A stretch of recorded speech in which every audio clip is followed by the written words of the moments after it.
Hello, everyone, and welcome to another episode of MK Speaks. I am your host today, Dr. Maryann Kyle, and I would like to welcome into our discussion today Coach Brian McMillian. He is a health fitness coach, nutrition coach, and very knowledgeable in a lot of the things we've been talking about. And so in the last podcast, we were talking a lot about how oftentimes we tend to conflate, we tend to give equal value to what is natural must also be easy.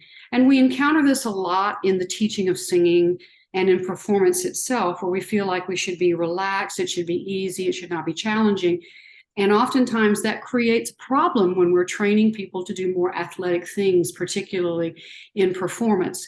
But I also want to talk about this, how it relates to the mind and body connection, which I think is so crucial, particularly right now in the environment we're in, where we're under constant stressors with our jobs, with the state of the creative economy. All of these things are so challenging to us on a daily basis. And I think it's important now more than ever that we address our own health as teachers and performers from the mind, body, spirit connection. And so I want to welcome Coach McMillian today. Coach Brian, how are you? I'm doing great. How are you doing? Thanks for having me on the show again.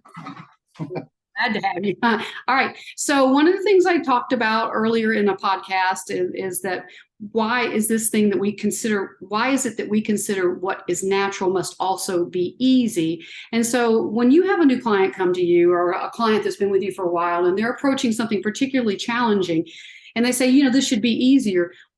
With that in mind, how do you respond to them?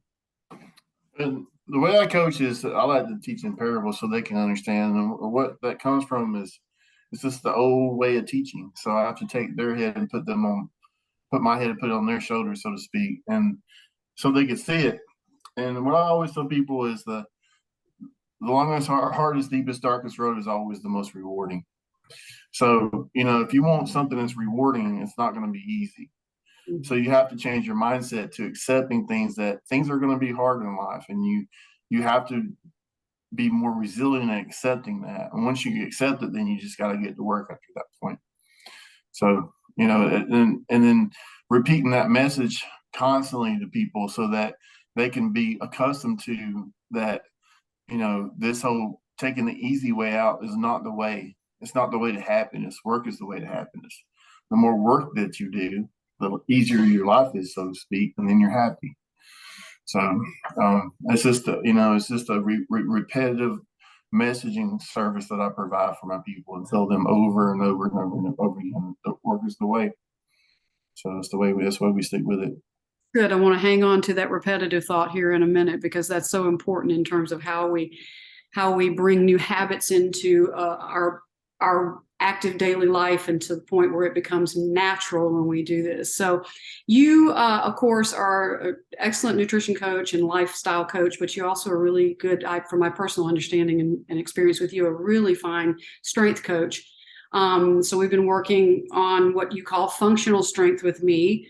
Can you first explain your concept of functional strength, particularly for women my age? So functional strength is important for everybody, not just women your age. And that's why it's important, because it's functional. So it applies to all aspects of life, right? So that's what the definition of functionality is like, what's going to help you pick up a bag of potatoes? What's going to help you pick up your grandkids? What's going to help you, if your house is on fire and you have to, get out of your house and survive that moment, what is going to help you tactically survive that? What's going to give you the strength and the dexterity and the mobility to be able to, to get through these things. And that's the basis of what that program provides, is a functional strength where you can apply it in everyday life. Yeah, I like that so much, because a lot of people that want to do the sorts of things that you advocate, the first thing they say is, well, I don't want to try to lift a bunch of weights in competition, and I can't do what CrossFit national athletes do. I'm just not able to do that. And I think the idea of functional strength is approachable for everyone, regardless of their fitness level, that they can build this in. So I love that concept. Well, to push back on what you said, that, someone said they can't. My dad used to always say, can't, never could do a thing. Everybody has the capacity to do it. If you eventually, and this is the way it works linearly, if you continue on with the process, you're going to be lifting with elite people as long as you never quit. And I'm not talking about you, a person. So if you're doing it effectively and if you're constantly trying to increase your mobility and strength and nutrition and constantly learning and going through that process linearly and doing it correctly without injury, eventually you're going to be lifting with elite people. And that's what the goal is to get you to a certain level of elite fitness. And that's a big scary thing for most people, but it all starts with day one. This process of perfecting the attempt. I like that. Just getting Wait, say that again. It's all about perfecting the attempt. perfecting. It's not about trying to focus on having the most incredible workout on a daily basis. It's about just walking through the doors of the gym. And once you get there, you're going to find out you may not have a lot of energy when you got there, but when you touch that weight, and you get on that treadmill or whatever you have in front of you for the day for training, you're going to feel the energy that you need to get through it. And this comes from an old saying of Schwarzenegger. Schwarzenegger used to say that, just get to the gym and lift the lightest weight. Lie to yourself. I'm going to lift the lightest weight so I can just do the bare minimum. And when you get there, other people are going to be looking at you, and you're not going to grab that 5-pound dumbbell. You're going to grab the heaviest dumbbell there, and you're going to lift weights, and then you're going to get better. So perfecting the attempt is more important than anything else. I like that very much. I think perfecting the attempt is also really good in terms of how we as performers approach vocal technique, and that we feel like the first time we attempt it, there should be perfection in that outcome. And it's always, of course, a cycle of building muscle memory over time. So I like that applies to it. Like that cliche term, practice makes perfect.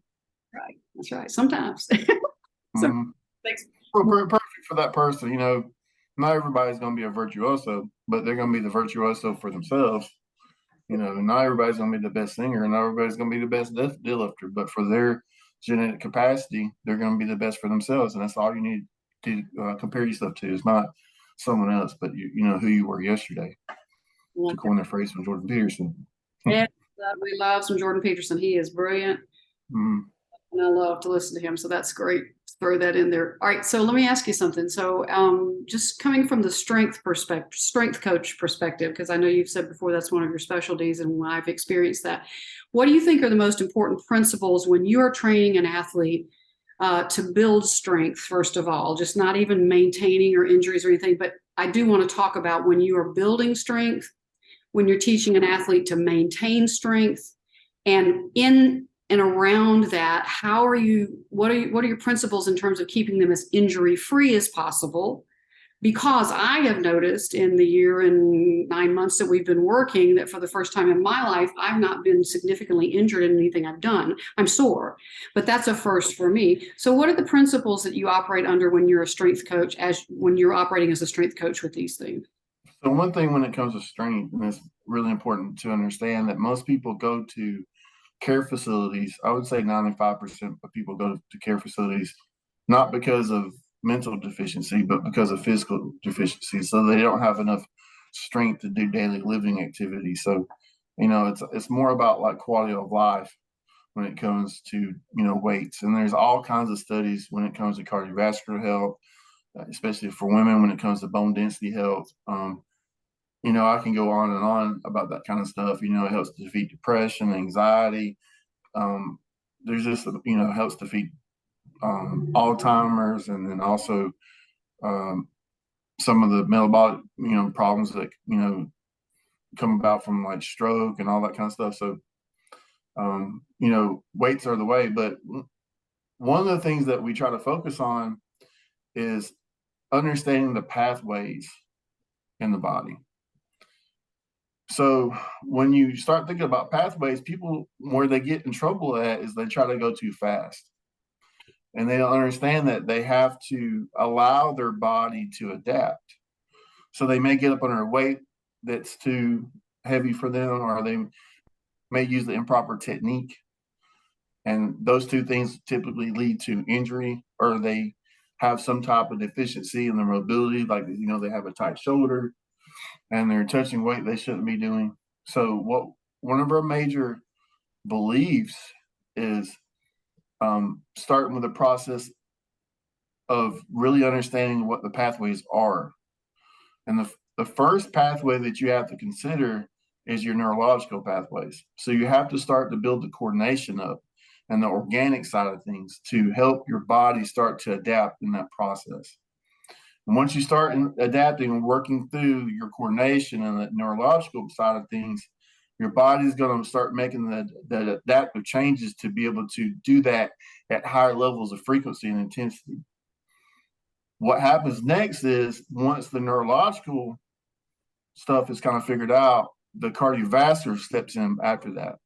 So the cardiovascular pathway starts to build up the veins and the things that it needs to, arteries and, the capillaries to the muscle and all the things it needs to do to feed the muscles. And then the last thing that comes behind that is muscular pathways. So what happens to most people is they come to the gym, they start lifting heavy, and their bodies weren't ready for it. So you have to let yourself go through a 2-week process of like letting your all the pathways start to build up. And the way we solve that problem is we have people follow this philosophy of mechanics, consistency, and then intensity. So you have the proper mechanics of the lift. You understand that, you go super light, and you're consistent within that model. You don't want to be so consistent that it affects your intensity where you're like, I need to do this so perfect. I'm going to lift 5 pounds one time so that I never get injured. You'll never get anywhere that way.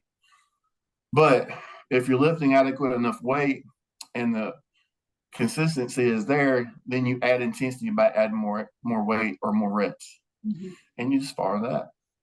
That's simple. That's incredible too, because our coach to let that's already made all those mistakes and well, you don't have to worry about it. I have often said what I appreciate about you is that you watch the form so carefully before we begin to increase the intensity in terms of the amount of weight. You're watching the form so carefully, and I think that's a large part of why many of us have not been injured under your care is because of that.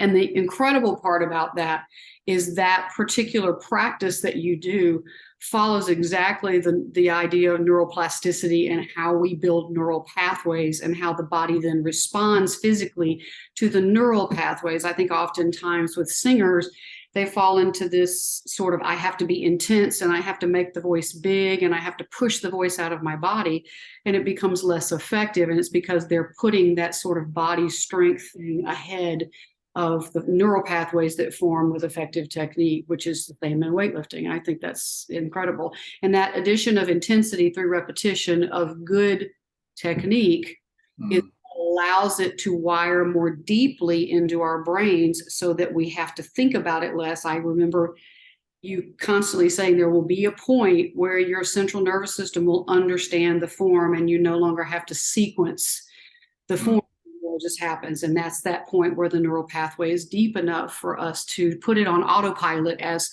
some scientists of neuroplasticity talk about. So that's great information. Okay, so I know I'm a big nerd of brain science, have been for several years now, that studies show that by the time those of us reach the age of 35, 90% of what we do and we think, what we do physically, what we do in our daily interactions, and what we think is recycled from the past. That includes the good, the bad, the trauma.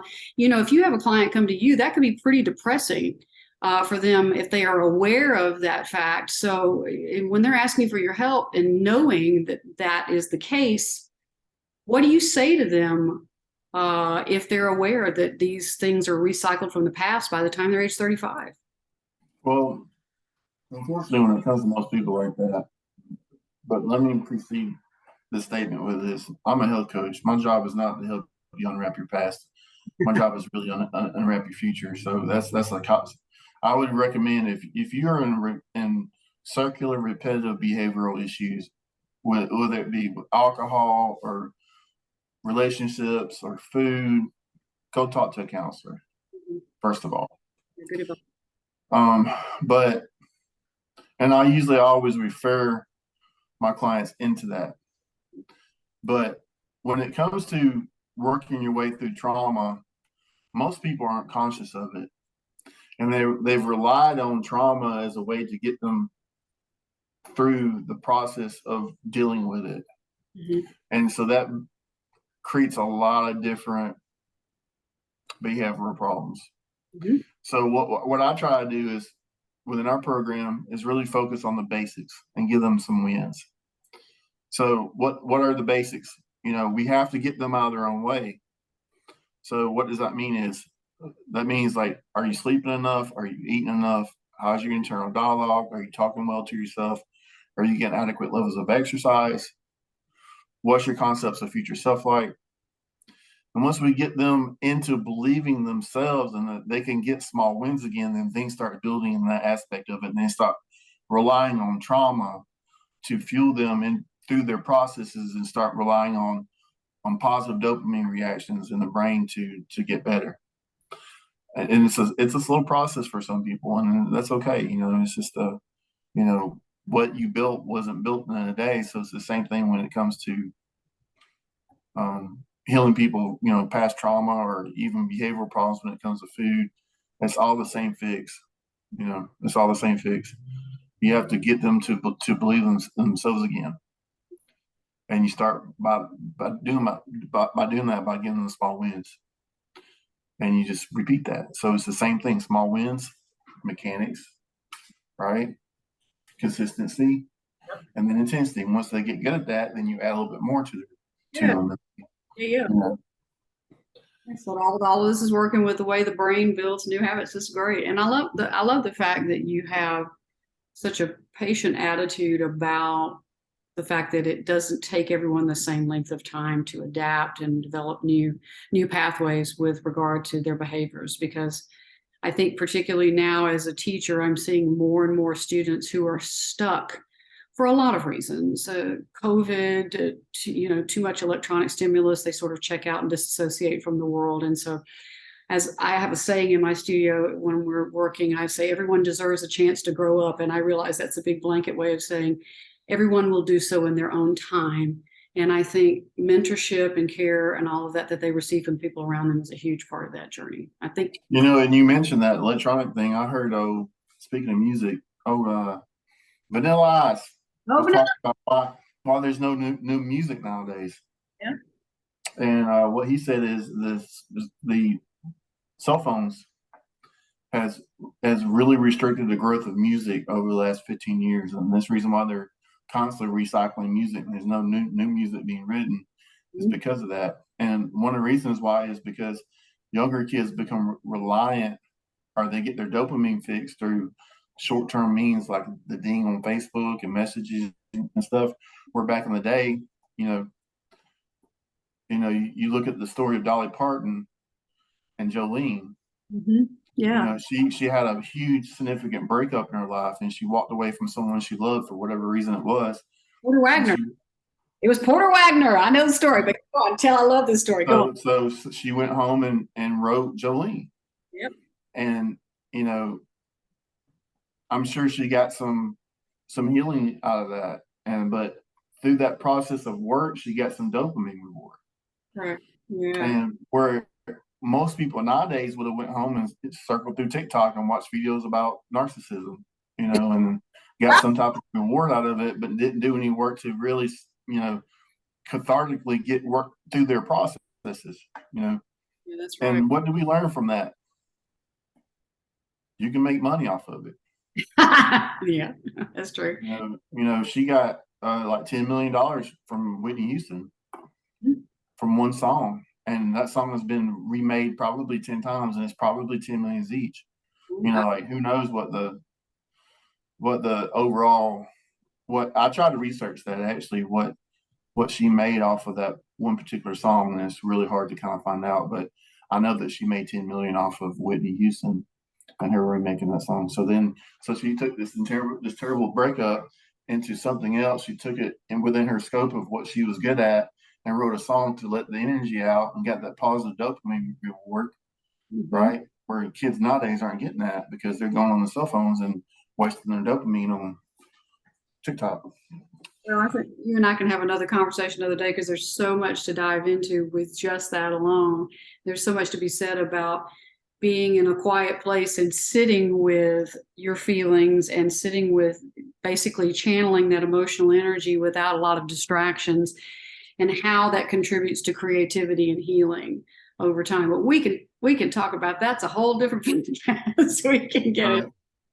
Anyway, but no, you're right. You're right. There's a lot to be said for not having those electronic distractions and how the brain maps differently through our experiences. I mean, one of the things we're told constantly is that the attention span of today's students, a lot of whom I deal with in my teaching, and I know you encounter in your life as well, is measured, their attention span is measured by how long they will stay on a TikTok clip or a YouTube clip or whatever. And that gets shorter and shorter and shorter.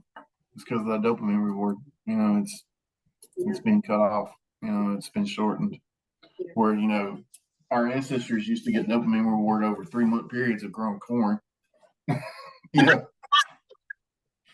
little bit different now. A little different. Okay. Well, listen, let me go on to this next question, because you and I could chase a lot of really terrific rabbit trails, but I want to. I know that from my experience with you, a lot of what you ask us to do challenges us physically and mentally and emotionally for a period of time. Knowing that so many of us come to you wired to avoid discomfort, so to speak, how do you coach us through those uncomfortable moments where the intensity? I was bench pressing this morning and you were very encouraging without realizing you were, to maybe push further than I wanted to. How do you coach us through that? Peer pressure. That's pretty much it. A lot of people, especially when it coaches, they want to please their coach and do what they can. So that's one of the positive aspects of having a coach and having that accountability of having somebody that's going to help you do hard things. And there's nothing wrong with that. People that sit back and say that I can do all the hard things in the world by themselves is completely wrong. There's no one who can do that. I agree. As cage fighting and going to war, and I've always had some type of mentor there behind me to help push me through things. So, you're not going to make it by yourself, Yeah. To coin someone else, it takes a village. It does take a village. You're right. And so, there's some truth in that. So, mentorship is a big part of that. So, when it comes to working through, hard things, some people have that capacity. Mm-hmm. And just to reflect back on you're a PhD, so you understand people that have that type of ability to see things in the long term, the linear benefit of things in the long term. I don't have to motivate too much. Mm-hmm. People in my program that are PhDs already have that, so it's this easy transition. They always do well. Mm-hmm. So what I tell people, if they're having problems with that, is to kind of look at like a doctor. I use this analogy of like, it would be really hard to talk a doctor into doing something that may hurt their license, like doing something stupid. And why is that? It's because they have a lot of human equity wrapped up in their license. A lot of sweat equity, a lot of money equity, a lot of stuff, a lot of equity in it. So they're not going to jeopardize that. So how do you start that process within yourself? You start to work on yourself. And as you're working on yourself, like, you're going to pursue harder and harder things, and you're going to be more accustomed to it. And you're going to go through those pathways. You're going to go through the mechanics of those pathways. And then once you establish a new norm, things aren't as difficult as they were. There was a book I read not too long ago that was written by Joe, what's his name from Spartan? Joe DeCina or Joe Cena. Joe DeCina, yeah. So he was telling this story about how he decided he was going to leave his job and start doing crazy physical stuff. So he was going to do that Iditarod on foot. And whenever he started this process of doing that, they went out there to do the Iditarod on foot. And if you don't know what Iditarod is, it's literally going across Alaska with a dog sled. But they decided they're going to do it on foot in the middle of winter, which is the hardest thing to do. As they were progressing through the snow, they fell into a valley of snow. So they fell to the bottom of it because it was really loose. and then they were stuck, kind of like you would be in an avalanche. And the guide spoke out to them and said, "Hey, we're probably not going to make it through this, to say your prayers." And of course, they made it through it, and he made Spartan and all kinds of crazy stuff behind it. But what he found is because he did that one hard thing, he wasn't like, for instance, he uses like the example of like road rage. He used to have road rage a lot. He doesn't get angry anymore about that kind of stuff. So it quietens down the world and the way you perceive things. So like things that were a big deal before are not a big deal now. So your pain tolerance moves. Your tolerance to be able to deal with things moves over to a higher level. And that's part of that linear process of, learn to deal with one thing, you get good at it, another thing, get good at it, another thing, you get good at it until you hit a peak in that. So I hope I answered your question. Did I answer it? You absolutely did. And one of the interesting things that you said through that story is how our central nervous system adapts to new behaviors. Because our central nervous system's response, particularly after having patterns of behavior, it kind of operates under the radar. And so a lot of times our bodies will react to stress and we're not really aware why. And so what happens is every time he did something like this new, his central nervous system adapted to stress in a very different way. And he wasn't as reactive and friable to things that he once was. And I think that's sort of the genius of the way our body and our brain maps in these things. I just He really tapped into that with Spartan. Like that. He took that whole pain tolerance thing and flipped it into a fun course. And then how that transfers into normal people's lives. One of the main beliefs within my program is that we have to emulate what our ancestors did in order to find true health. And so we can't go out in the fields and hunter gatherer anymore. So to do things like that in Spartan and go for a walk outside and doing hard exercises 3 to 4 times a week is the way to kind of tap into our genetic ancestry and to bring that into our lives. And and we're not doing that. It's the reason why so many are sick. So many people are sick nowadays. So many people are depressed. So many people are committing suicide because they just don't have any purpose. Yeah, I like that a lot. And that says a lot also too about what you said earlier about mentorship and community. One of the things I love about being in your community and being in the Spartan community is that together we get excited about new goals for one another, not just our own singular goals, but I get really excited when my gym partner Glennis does something amazing. And when we go and do Spartan races, we really encourage one another. And I think that's a culture you have fostered. That's a culture I think that I love in Spartan as well. I think that's something we need everywhere, to be honest with you. Mm-hmm. Yeah. When you have people suffering together, it creates a weird kind of tribe. Yeah, it does. Actually, it does. We notice that in the military. You become close to people you suffer with and create lifelong friendships with, typically. So, suffering is a weird thing. Yeah. And you need a community, I think, when that's happening together. You need a community to make sure one of them doesn't swirl the drain. So I think there's a lot to be said for that. For that's the big thing is I think having a community. We've gotten so isolated, particularly post-COVID. We've gotten accustomed behaviorally to being alone. And of course, alone time's great. I mean, you and I've talked before about our tendency to be sort of introverted. And I think that's fine because we need that recovery. That's where our personalities are. But I think community is really important as well in the right ways. They call it, what do they call that?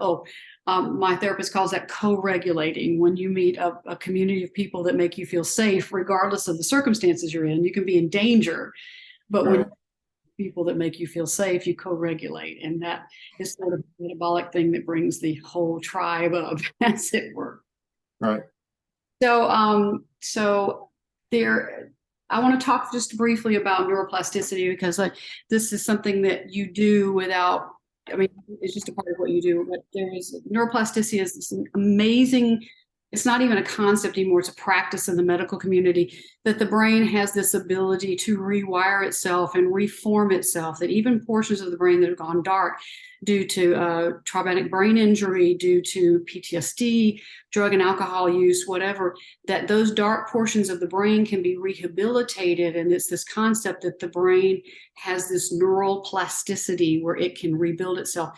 not a lot of things. And I mean, if the arm is chopped off, the arm is gone, but the brain has this incredible ability to generate and regenerate itself. And so there was a Canadian psychologist who began to study this, a psychologist, and what he was trying to do was study how neural pathways affected, creating different neural pathways affected behaviors. And so one of the things in the study of this that I've learned is that we have pathways that form for negative behaviors and positive behaviors, and they're kind of like grooves in the brain. The longer we do them, the deeper the grooves. And so I know that you encounter clients who say, well, I can't do this because, or I can't say these things to myself because this is just the way my mind works, or this is just the way that I am.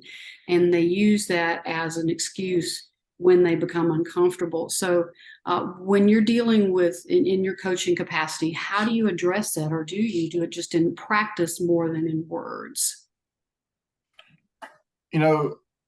Just to kind of help people understand it, even on a genetic level, we can change over time. Part of the whole process of that genetic change, I'm trying to remember the name of it. It's my brain just locked up on me. Right.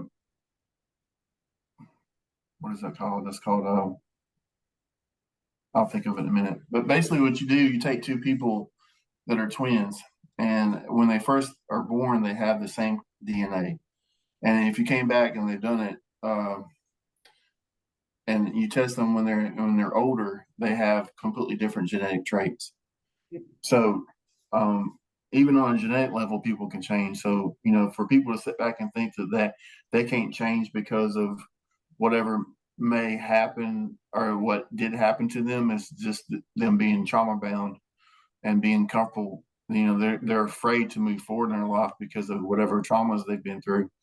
And what I try to do is, again, build up people's confidence, give them some wins, help them in a kind of repetitive manner, tell them the same signaling. Part of what we try to do in our program is provide programming and signaling and frequency toward a certain type of message. So a way to do that for a normal person is to wake up first thing in the morning and listen to something that is going to benefit them along the lines of that type of signaling. So like these 5 or 10 minute videos of like, you can find your favorite preacher or somebody that's good at talking about that particular type of subject. As it's coming in first thing in the morning, you are more in a theta wave state. So then that programming is more apt to stick in your brain.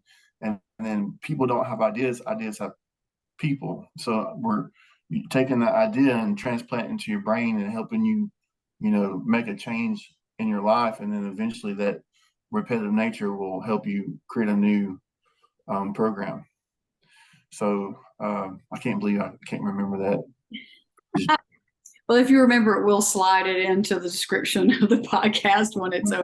Just text it to me. We'll slide it in for people's reference. But I love the fact that you mentioned theta brainwaves, and because I talked about it in the previous podcast, which is there are these, of course, when we're up and solving problems all day, the brain is in beta, and when we're asleep, deep sleep, it's in delta. But there's this beautiful state of being that's actually a theta wave, a brain wave, where the brain is quiet but conscious and bodily aware. That's the interesting thing. You're aware and in your body when you're in theta. It's just the body is quiet and the brain is quiet. And they also call that the creativity brainwave pattern. Because when you are in a state of theta, your most creative right brain processes are fired and are really at a higher level. I always talk about how you wake up at 4 o'clock in the morning and you're brilliant and you think of all these things, and then you go back to sleep and you can't remember anything. And that's theta when you're in that moment. So we utilize theta a lot as singers to remain in our bodies so we don't disassociate when there's a problem on stage, we sing a wrong note or something happens unexpectedly. So we try to train ourselves to remain in that theta state so we can access creativity and stay in our bodies and be aware. So I think that's a really great answer. Thank you for that. So I got a couple more things I want to ask you and then we'll wrap up. But have you noticed, since we have come through COVID, have you noticed that there is a rise in some of the self-destructive traits, patterns in your clients, or is it about the same? It's just different reasons. What do you know? Socially, as far as statistics go, there's been a tremendous rise in suicide, and also drug overdose. And in particular, in my life, I've had a family member commit suicide since COVID. And I know that there has been almost like a 200% rise in overdoses too. I know suicides are astronomical. Drug overdoses are the leading cause of death of individuals from 18 to 40. Mhm. Yeah. And why is that? To me, it's a lack of hope. Mhm. And so, like, whenever nihilism kicks in, which is the result of lack of hope, then these type of behaviors are going to start to manifest themselves. Can you explain nihilism to those that are listening? That's self-destructive, basically just trying to destroy yourself. Right. So let me just Google that. I'm gonna give a textbook definition, and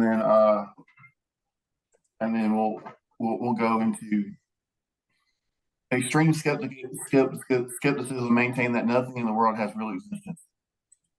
So that's the textbook definition. Yeah. And what they have found is a lot of these kids that shoot up schools are deep into nihilistic behavior and beliefs. That everything they do in their life has no meaning. So that means there's lack of hope there. So, these kids are picking up signaling from somewhere that there's no hope in their lives, which is not true. But where that transfers into is they begin to hate themselves, and then hate their community, and then hate their God for creating the whole situation. And then they have to destroy those three things. One of those three, all three of those things, as a way of comeuppance against God. So that's the reason why these kids go shoot up schools and kill other kids, because there's no other thing that's closer associated to God than children. So when people are hopeless, there's a lot of things that are tied into that. Nihilism is a virus. It's like suicide. Once it starts in your community, it spreads incredibly fast. I come from an area where I'm from in Northern Alabama. Nihilism is part of the course for almost everyone, and it's decimated the community as far as suicides and also drug use and also jail time because of it. So yes, to answer your question, yes, there has been a rise in lack of hope since COVID. And there are, it's really hard to go into the biological side of things because I'm not a doctor. I have my opinions, but I don't want to get into it here. But what can you do if you have lack of hope in your life?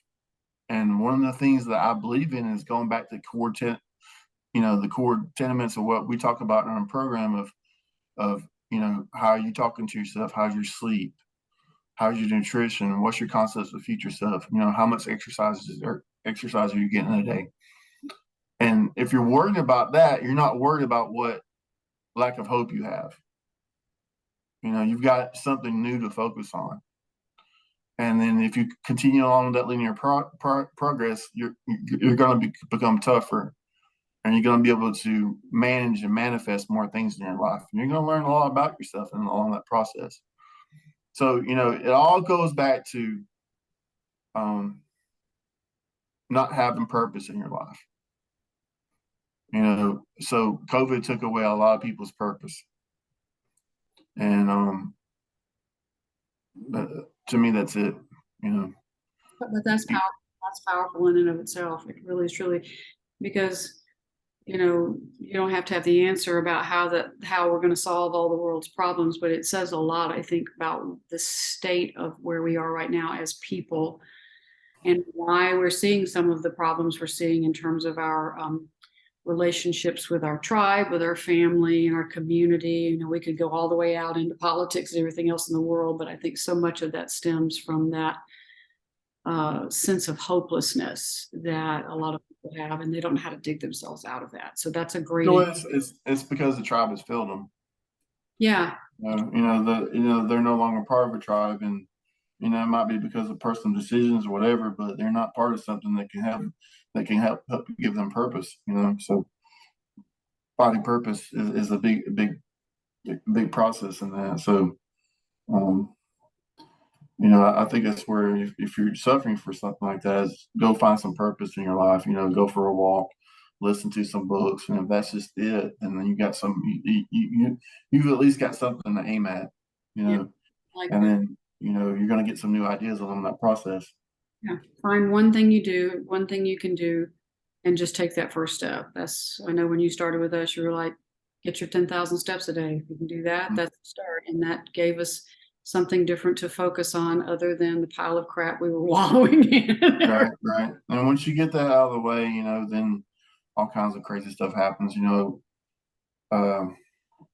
This whole genetic situation I was talking about earlier that I still can't remember the name to, but I really truly believe that we have our body has the ability to evaluate us as to whether or not we're good members of the tribe or not.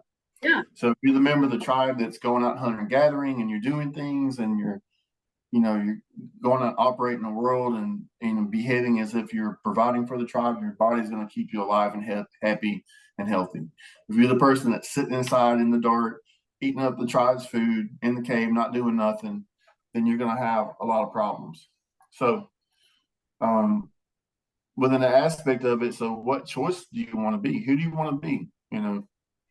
So you wake up every morning, you got to make a choice. Do you want to be on the side of self-destruction, or you want to be on the side of self-fulfillment?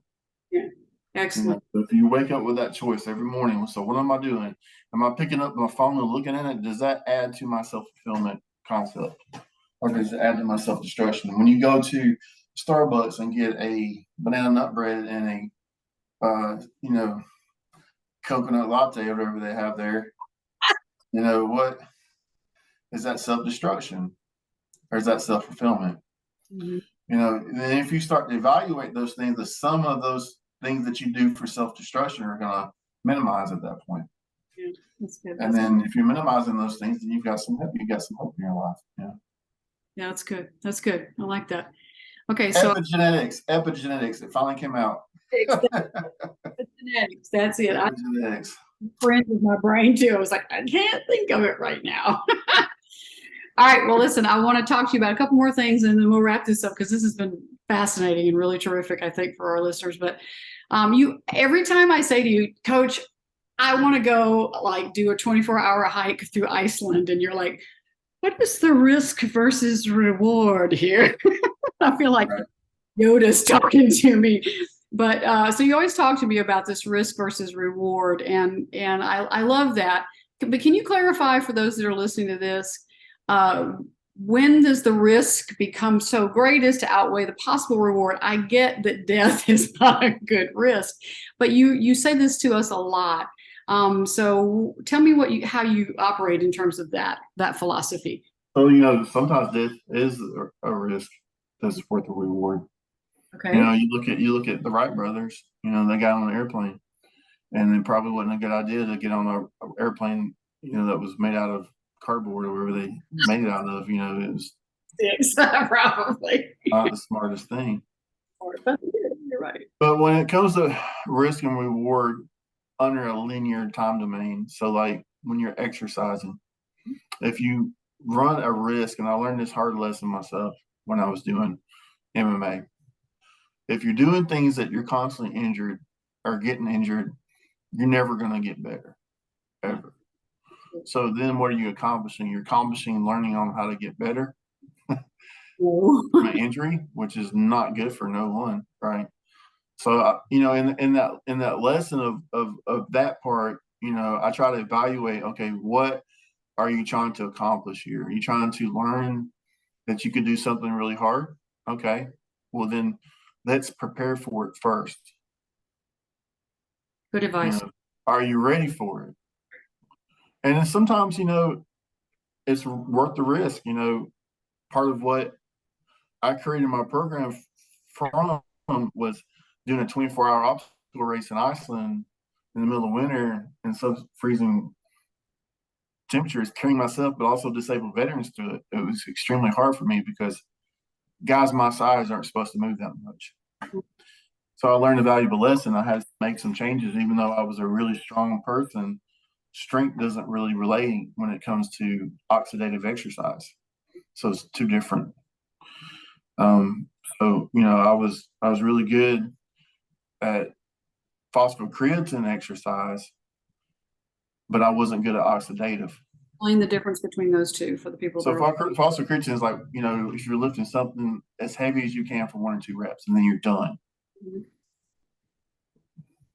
So like you've expended all the energy in your body from a 1 or 2 rep max. That's the energy channel that powers through that. Then there's glycolytic. So glycolytic is like if you're going to do 4 minutes of burpees, and then that 4 minutes you're done, right? So it's different than the 1 rep max stuff, but glycolytic is you're burning a certain type of chemical within the muscle. Okay. And then oxidative is what it sounds like, which is oxygen. Mm-hmm. So you're burning oxygen, and there's a certain level of endurance that your body has to be able to maintain, so that type 2 to type 1 muscle fiber, if you're more type 2 muscle fiber, oxidative exercise is going to be difficult for you. And conversely, if you're more type 1 dominant, then phosphocreatine and glycolytic is going to be difficult for you. If you see people that are long-term endurance runners, they can't pick up 100 pounds off the ground. Yeah. So, in that process of all that, I learned that, I need to go out there. I did something that I'd never done before. I never even done an obstacle course race. And I went out there and did the Super Bowl of obstacle course races without ever done one before. And I learned a valuable lesson. And sometimes you got to break in, some eggs and make an omelet. Mm-hmm. But I try not to let my clients make those same mistakes. So I don't want to see, especially if you're paying me to keep you safe, I'm gonna err to caution, and I always have. And it's, I've gotten some criticism in my coaching aspect, but I can safely say in 10 years of coaching, actually 15 years of coaching, coaching at least 100 people a day for 6 days a week for 7 hours a day. I can't even, that's probably about, let's just say that's 900 work hours a day times 10 years, yep, which is going to be over 1 million work hours. I had 1 surgery the entire time that I was coaching. That's incredible. So, and I saw it happen when it happened. I knew it was going to happen, and I didn't say something quick enough because there was a lot going on in the room. And I saw this particular person jumping incorrectly in a way that I knew that was not safe, and I didn't say something quick enough. And so, anyway. That's great. And I, of course, we know, those of us that have been with you for a bit, we know that in that opening part of the program, you talk about pretty openly about your trip to Iceland, and you talk about it was not only the physical thing you attempted, but also where you were mentally and emotionally, and that a lot of that also had to come alongside in terms of mindset for your body to adapt to be able to do some of the things you did, but also recognizing what I'll just use myself as an example, recognizing what I can do and what I can't do. I'll never be a gymnast, but I can do some things. I think recognizing where our gifts are and letting that sort of mental and emotional recovery and strength and health accompany what we do physically is such a huge part of being, I think, a whole person. We don't all have. Well, it's not that you don't want to ever be a gymnast. It's not yet. Well, you haven't seen me do some things I cannot do. Well, yes, you have. So anyway, but all right. So let me close this off with this question of you.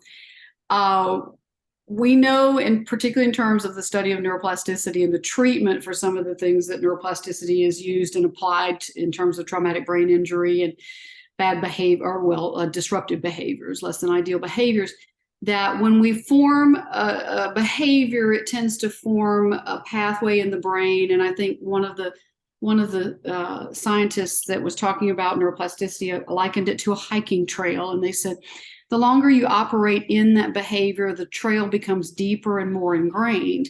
And so when we are starting something, when we decide, make the decision or whatever to start something new, the path will always, the brain is lazy, essentially. I've heard scientists say the brain is lazy. It's going to take the path of least resistance.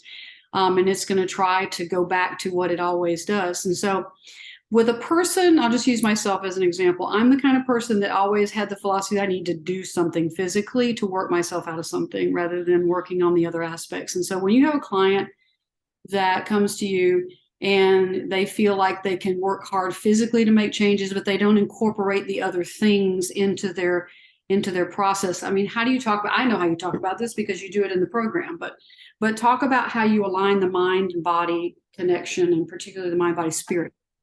Well, it's an emotional buy-in, so you have to get people to, on my side of things. So in a coaching aspect, you have to get them to buy into the trust factor. So they have to trust you and the things that you say, and then and hopefully they start to learn that what you say is true.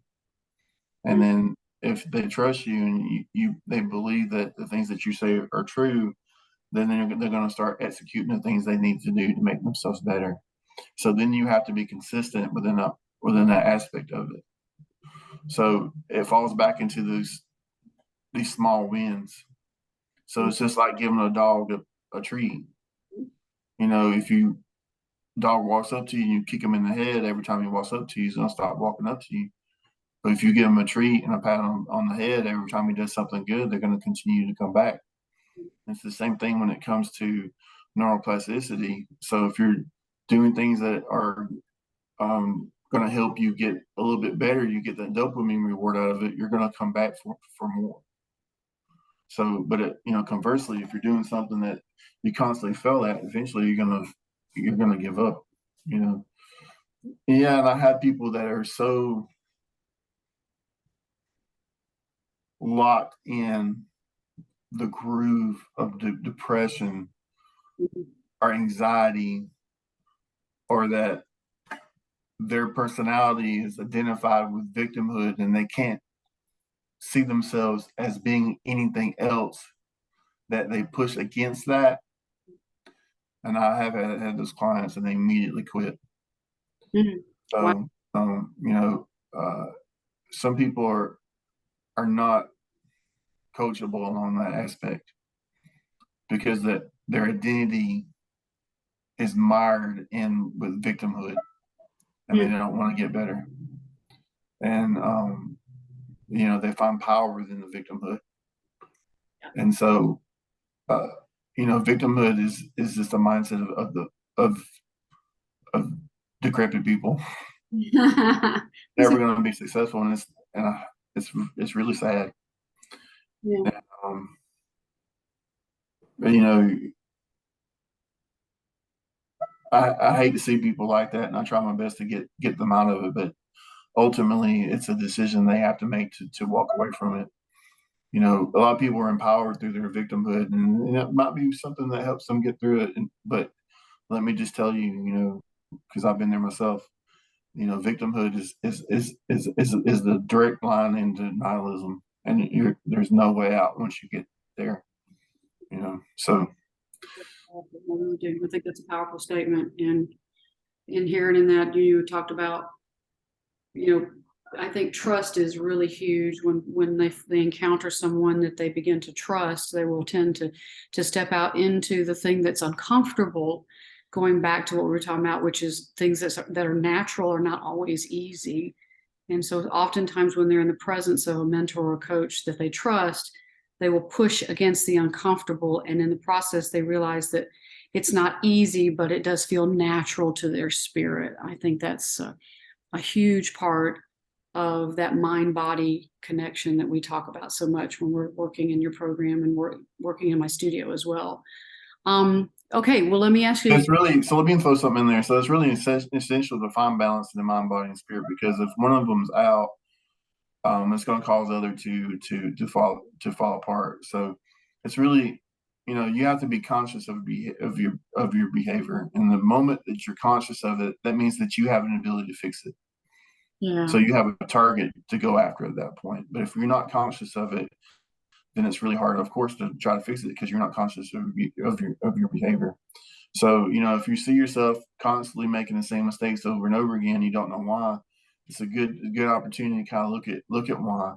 Ask some friends, go see a counselor, sit down with yourself and really try to look at, you may not be able to find the answer, but if you find what's wrong, then you can find the right kind of person and tell you the right kind of story to help you get out of it. Just like if you have a bad squat and you want to get a better squat, you would hire me. Or if you want to learn how to sing, you would hire Dr. Maryann. All these type of things. We are so gifted today to have all the things that we have in front of us as a society to help us get better, that there's really no excuse to transcend as a human being today. I agree with that. That you're only selling yourself short. Yeah. It falls back to the biblical text of like Matthew 25:29. Those will have will always have. Those will have nothing will always have nothing. That those will have nothing is the victim mindset. Yeah. That's excellent. And you said it earlier. It definitely does take a village, and oftentimes, and I would say this as a Christian, God puts folks around us that there they are, and they're ready to step in and support us. We just have to have the eyes to see it. So I think that's super. I think this has been a super discussion, and I appreciate you being so open and willing to talk about these things with us. I do want to tell you guys, just as a postscript, that Brian has created a program called Shut Up, You Clean. If you are familiar with the things that I post on social media, you're probably pretty familiar, but it's an excellent program. I've been a part of it now for almost a year and 9 months. And I can tell you that daily accountability that he offers me, and the fact that he addresses the mind, body, and spirit aspect of all of these things, has made it truly successful in what I needed in the moment. His website is shutupeatclean.com, and we'll post the information on the MK Speaks site of how you can get in touch with him if you'd like to talk with him further about anything that you've heard today. But excuse me, but I want to close with thanking you all for tuning in. We've been talking about how what is natural is not always easy. And oftentimes we shy away from the things that are difficult when it challenges our nervous system. But oftentimes when we press ahead, those are the moments of great victory, healing, and triumph. And so run straight toward the difficult things. Amen. Run straight towards this. What they say, take the path less traveled, run towards the heart. Right. Run straight toward it, man. Even if you fall and trip and fall, it's better than going out and never trying. Do it. Well, Brian, thank you for joining me today and being willing to talk about all of this. Thank you for asking me again. I love these type of conversations. It's really hard to find people that want to talk about this kind of stuff. And typically I get in discussions like this on social media channels, and it always ends up with me getting kicked off. So I never usually get to finish my train of thought. So people don't want to hear what I have to say typically, because they know it's true. And you're right. It goes against their narrative. That's right. Of victimhood. So, but thanks for having me and giving me the opportunity. And also, I'm Health Coach Brian on IG and TikTok. If you want to follow me, jump in there. I have silly stuff on there, but I do have some stuff that has some meaning sometimes too. You gotta stick with the algorithm sometimes. So. All right. Yeah, all the algorithm. Right. Well, guys, thank you for joining us today. It's been a pleasure to host Coach Brian McMillian in a discussion about how mind, body, spirit connects to what we do in doing the hard things that often result in great breakthroughs in emotional, physical healing. So join us next time. We're going to talk about some of the mental health aspects associated with confronting difficulties, particularly in trauma, and working through those things effectively. So join us next time on MK Speaks. Thank you for joining us today, and we'll see you next time.